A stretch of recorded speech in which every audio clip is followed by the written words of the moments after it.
Sally Larke and I'm the Learning and Engagement Officer at Leamington Spa Art Gallery and Museum.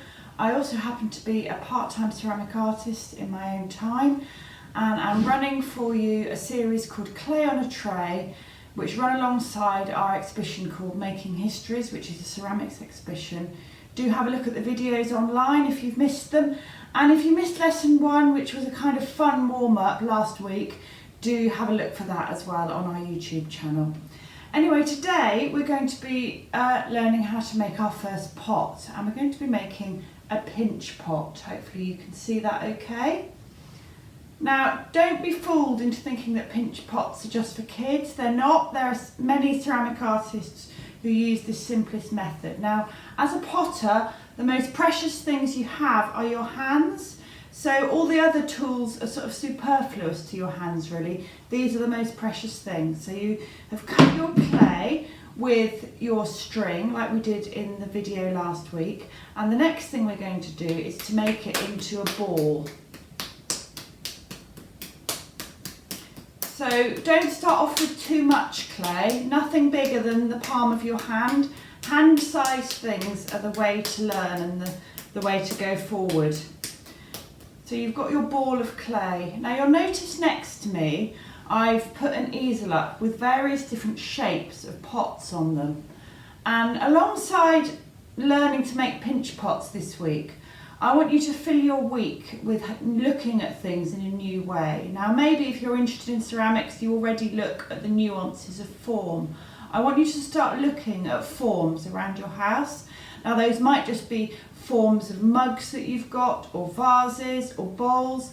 Start having a look at the detail, at the rim, at the shape, have a look at the foot ring. Most potters, when you pick up other people's work, the first thing you do is pick it up and see how heavy it is. Have a look at the bottom, is it finished properly? So I really want you to get into that way of looking at the world. So you've got your lovely ball of clay, like that. And if you're right-handed like me, you're going to hold your clay in your left hand. So your clay, your left hand is almost like your potter's wheel. It's going to go round and round. But obviously if you're left-handed, go right hand, left hand. I'm very right-handed. If you're ambidextrous, you can swing both ways. Anyway, so we're going to start off by putting our thumb into the clay. Then, using the whole clay, we're going to put our thumb right down deep into the clay. Now don't fall into the mistake of just using the top half of the ball. You want to have an even wall to your pots. So if you just squeeze the top half, you're going to end up with a pot that's very heavy and clumsy and bottom heavy. We wouldn't want that. So what you really want is a nice evenly formed structure to your pot. The other thing you don't want, which is easy to get, is if you actually thin the bottom too much of the rim and then it isn't strong enough to stand up. So it's about getting even thickness. So you're going to hold your nice ball of clay on your left hand if you're right-handed, and you're going to start squeezing and turning. Now you'll notice I'm squeezing, you can see my finger marks all the way round, and I'm working at the moment at the bottom of the pot, and you're gradually going to carry on. It's interesting, I've got quite a lot more clay than I had in my example, so this is going to be a bit bigger. Actually, the bigger you go, the more difficult it gets. But you can start to see I'm almost mirroring. Now at this point you can tap it on the bottom. Now I've got this old washing up bowl here so that I can use it like a turntable. Normally in my studio I would use this, but the washing up bowl is quite sufficient for you. So you've got the basics of your pot, the skeleton of your pot. And at this point you go back to thinking about your form. We're trying to make a nice, that sort of shaped bowl. So you're squeezing. Now I talked last week about how clay and it being successful is all about how much water is in the bowl. in the clay. Sorry, I'm getting tongue-tied. So you can gradually start to see the shape is forming. Now you'll probably want to carry on with this for a bit longer. And working the inside, you can start smoothing it. Now a pot at this stage can look quite clumsy, but you're going to spend some time on it now, really refining that shape and refining the detail of the pot. So you've got to this point, you've smoothed the inside, and you might want to turn it round onto the other side and start smoothing the edges very gently, working round. Now I often use a metal kidney. You can get them from pottery supplies in these shapes, but for the purposes of these lessons I've actually cut out some kidneys out of a plastic milk bottle, so I think you could do the same, and these are very useful for scraping the sides of pots and for making the edges smooth. It's almost like you're shaving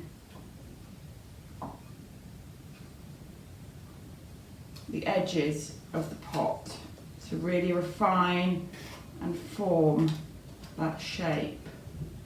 You can see already I'm working on the foot ring, the bottom of the pot, to make sure that's neat. Now this is going to take time, and we don't want you to have to sit here for half an hour or an hour while you're doing that. But you can see already just that little action of doing that has made a big difference.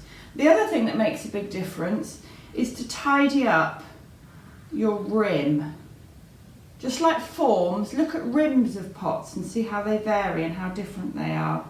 So just by smoothing with your finger. Now you can add some water and a sponge onto this to keep, if it starts getting a bit dry or if it cracks. The other thing to do with your pot is to leave it for an hour or so, or even dry it a little bit with a hairdryer and get it slightly harder so it's more leather hard. And then on this one that I made earlier, you can see that you can start smoothing more easily. You can use the inside of the kidney to get it really smooth.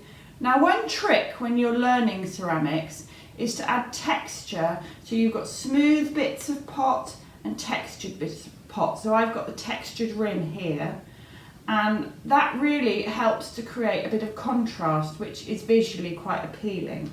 So you could use a knife to just create some bits of texture.